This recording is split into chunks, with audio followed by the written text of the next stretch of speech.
नमस्कार साथियों, स्वागत है आप सभी का हमारी बेसिक क्लासेस में। जहां हमारा आज का विषय होना है सामान्य हिंदी।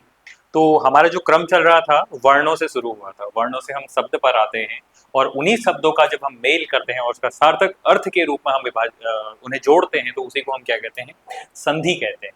तो उसी क्रम को हम आगे बढ़ाते हैं। तो संधि किसे कहते हैं? ठीक है, संधि कहते हैं कि जब हम क्या करते हैं, वर्णों के मेल से निर्मित विकार को, निर्मित विकार को, विकार का अर्थ क्या होता है? परिवर्तन। इसी को क्या कहते हैं? हमारे पास संधि कहते हैं। ठीक है ना, जब दो शब्दों को हम जोड़ते हैं और उसका एक हमारा सार्थक अर्थ प्राप्त होता है हमें, उसे हम क्या कहते हैं? संधि कहते हैं। अब जब हम संधि को देखते हैं तो संधि को हमने इससे पहले देखे थे वर्ण। वर्ण में हमने क्या क्या देखे थे? इससे पहले हमने देखे थे वर्ण। वर्णों में हमने देखे थे स्वर और व्यंजन। जब हमने स्वर और व्यंजन दोनों को देखा था तो इन्हें हमने कहा था वर्ण। और जब वर्णों को आपस में जोड़ते हैं, या तो हम स्वरों को आपस में जोड़ेंगे या व्यंजनों को आपस में जोड़ेंगे। तो जब हम स्वरों को आपस में जोड़ते हैं तो हमारी बनती है क्या? स्वर संधि। क्या बनेगी? स्वर संधि। और जब हम व्यंजनों को स्वर अथवा व्यंजन आपस में जोड़ते हैं तो हमारे क्या बनेगी? व्यंजन संधि बनेगी। ठीक है ना। तो इसी आधार पर हम देखते हैं कि अब जो हमारी संधि निकल के आ रही है वो कितने प्रकार से बन रही है। ठीक है ना। तो हम देखते हैं तो हमारे जो संधि के भेद है, संधि के कितने भेद होते हैं? भेद या अर्थात या इसके प्रकार कितने प्रकार से होती है? तो संधि हमारी तीन प्रकार से होती है बच्चों। कितने प्रकार से? तीन प्रकार से। पहली तो होती है हमारी स्वर संधि। कौन सी संधि? स्वर संधि। दूसरी होती है हमारी, जब मैंने आपसे कहा कि स्वरों का मेल आपस में हो रहा है तो उसे स्वर संधि कहा। दूसरी आती है हमारी व्यंजन संधि।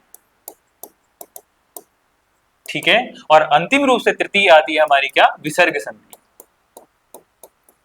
विसर्ग संधि। जब मैंने आपको स्वरों में अयोगवाह बताए थे और संधि के पूर्व में हमें जब विसर्ग प्राप्त होते हैं तो उसे हम विसर्ग संधि कहते हैं। तो इसी क्रम में हम देखें तो संधि में हमने तो देख लिया कि स्वर संधि है, व्यंजन संधि है और विसर्ग संधि है। तो यदि मैं बात करूं एकमात्र हमारे स्वर संधि की, तो स्वर संधि कितने प्रकार से होती है? स्वयं में तीन प्रकार से। अब स्वर संधि किसे कहते हैं? जब स्वरों का मेल स्वरों से हो तो उसे क्या कहते हैं? स्वर संधि। अब ये कितने प्रकार से होती है? तो ये पांच प्रकार की है। तो सबसे पहले आती है कौन सी संधि? दीर्घ संधि। कौन सी संधि? दीर्घ संधि। दूसरी आती है हमारी गुण संधि। तीसरी आती है हमारी वृद्धि संधि। ठीक है। चौथी आती है हमारी यण संधि। और पांचवी स्वर संधि आती है हमारी अयादि स्वर संधि। ठीक है बच्चों। तो जो ये हमारे पांच प्रकार के हमने भेद देखे, ये सारे के सारे किसके भेद हैं या किसका भाग है? तो स्वर संधि का। इसमें हम केवल देखेंगे कि स्वरों का मेल स्वरों से ही होगा, तो उस स्थिति में हम उसे क्या कहेंगे? स्वर संधि कहेंगे।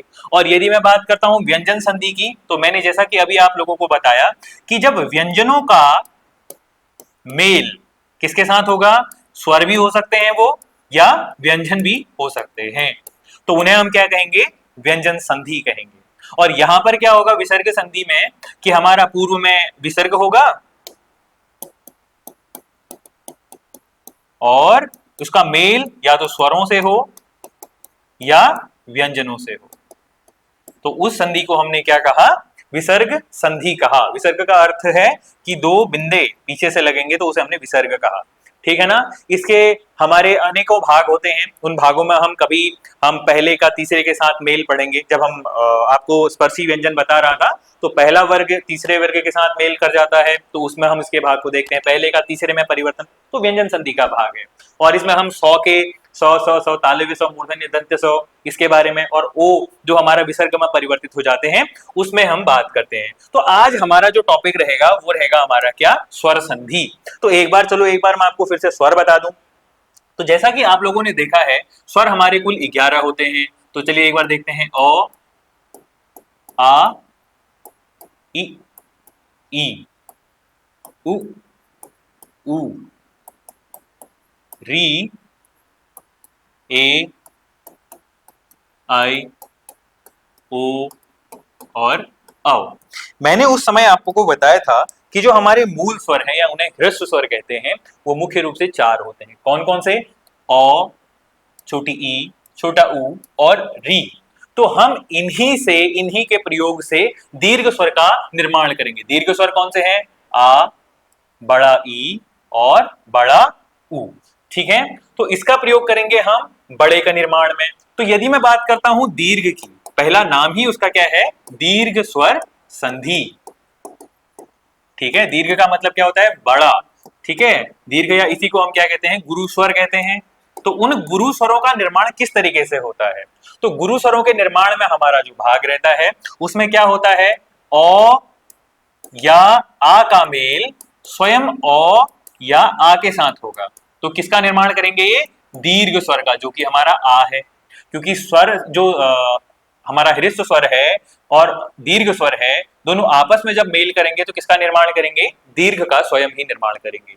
यदि मैं बात करता हूं इन दो के परिप्रेक्ष्य में, छोटी ई और बड़ी ई के परिप्रेक्ष्य में, तो जब छोटी ई और बड़ी ई आपस में संयोग करते हैं या इनकी संधि होती है और किसके साथ? छोटी ई या बड़ी ई के साथ, तो किसका निर्माण होगा?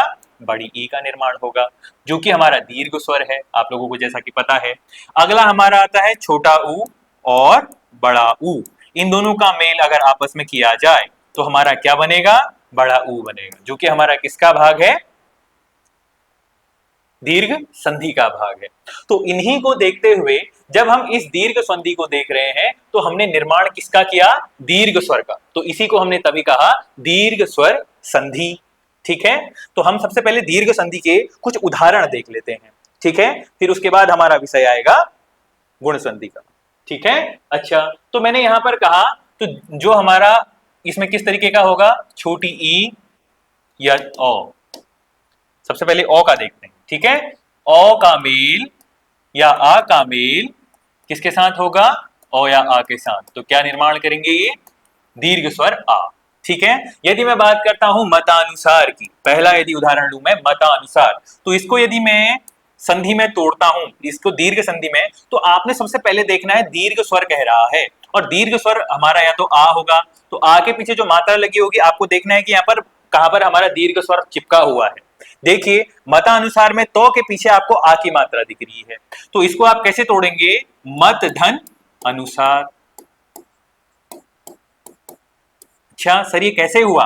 अच्छा, अगर आप मत को देखें, यदि आप मत को देखते हैं तो मत में देखिए कि आपने जब मैंने आपको व्यंजन पढ़ाए थे तो व्यंजन का स्वतंत्र रूप से कोई अस्तित्व नहीं होता है। पर यदि मैं व्यंजन को तो और ओ की सहायता से बना हुआ है तो ये क्या बन चुका है? तो। और यहां से हमारा संयोग होता है ओ का, तो ओ धन ओ बराबर क्या बनेंगे? आ बनाएंगे। तो इसी रूप से हमारा तो से निकला ओ और सामने से आया ओ, तो दोनों का संयोग जब बनता है तो उससे हमारा दीर्घ स्वर आ का निर्माण होता है। तो जिस कारण हमारा मतानुसार किसका भाग है? दीर्घ स्वर संधि का। अगला हमारा क्या है? देव आलय। देव धन आलय, क्या होगा इसका? देव धन आलय, देवताओं का घर, आलय अर्थात घर। अब यहां पर भी वही स्थिति बन रही है कि अगर आप बात करते हैं व की, तो व के पीछे ओ और आ, जो कि मैंने कहा ना, ओ धन आ, ओ धन आ बराबर आ बन रहा है। यहां पर क्या स्थिति बन रही है? ये वाली ओ धन आ, तो किसका निर्माण कर रहे हैं? आ का।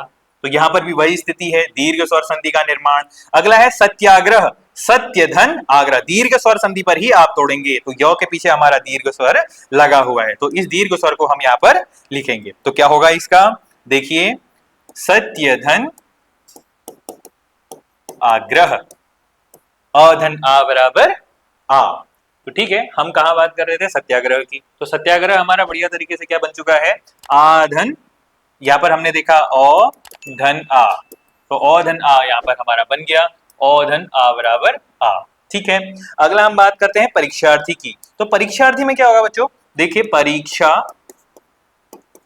धन अर्थी, परीक्षा और धन अर्थी में क्या होगा? आ धन अ, ठीक है, तो वही हमारा बन रहा है आ धन औ बराबर आ। ठीक हो गया। अगला हमने देखा वार्तालाप, तो वार्तालाप में क्या होगा, वार्ता धन आलाप। ठीक है, तो इसमें हमारा क्या बना, आ धन आ। ठीक है, जब हमारा दीर्घ और दीर्घ आपस में आ धन आ बराबर आपस में जुड़े तो दीर्घ का ही निर्माण कर रहे हैं, क्योंकि आपको तोड़ना सिर्फ दीर्घ पर है।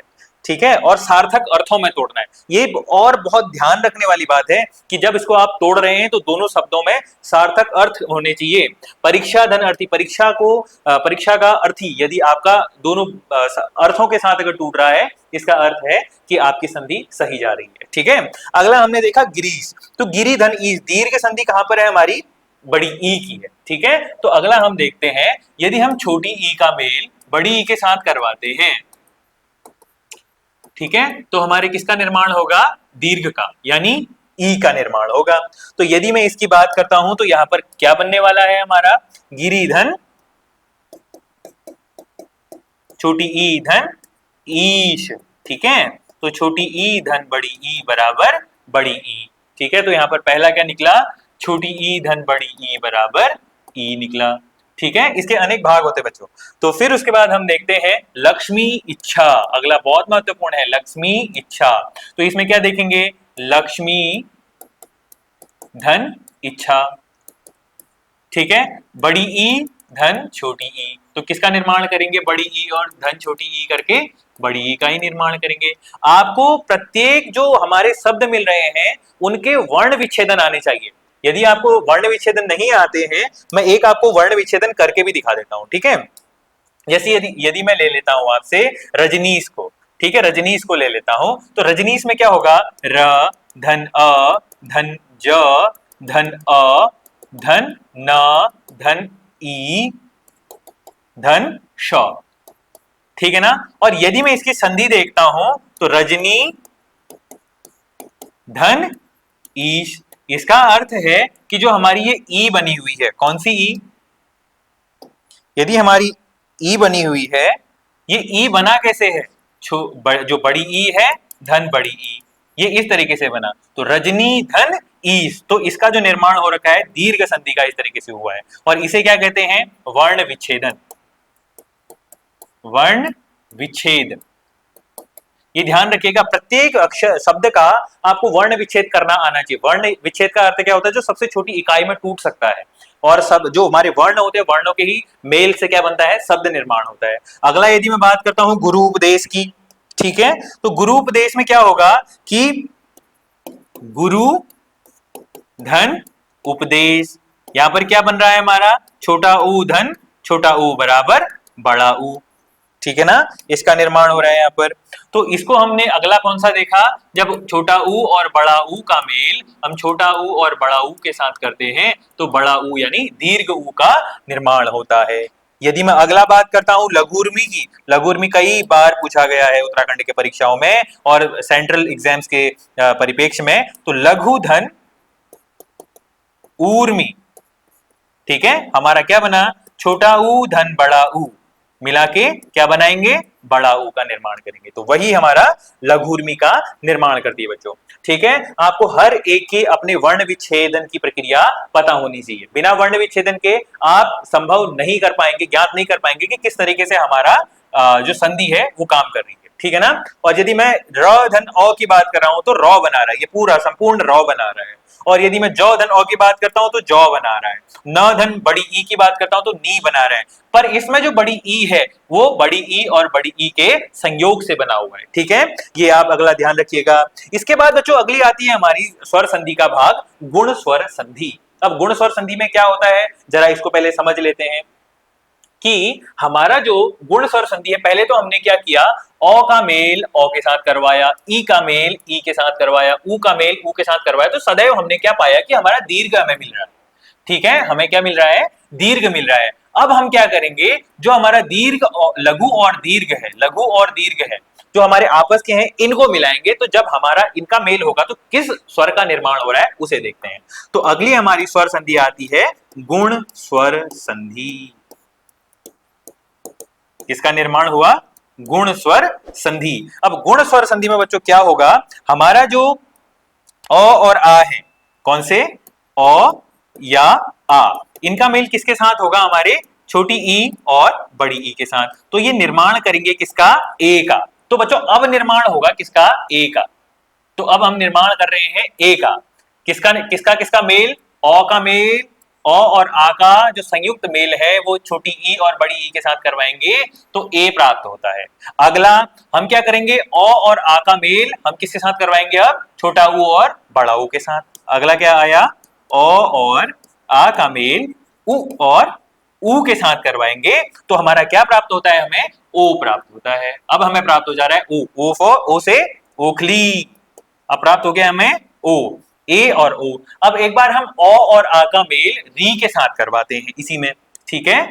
ओ अथवा आ का मेल री के साथ करवाने पर किसका निर्माण होता है? अर का निर्माण होता है। किसका निर्माण होता है? अर का निर्माण होता है। तो गुण संधि में हमने देखा कि ए और ओ का निर्माण हो रहा है। तो जहां पर ए और ओ का निर्माण हो या जहां पर आपको ए की मात्रा केवल ऊपर से ए दिखे या ओ का मात्रा ऊपर से और पीछे से एक लगे तो उसे हम क्या कहते हैं?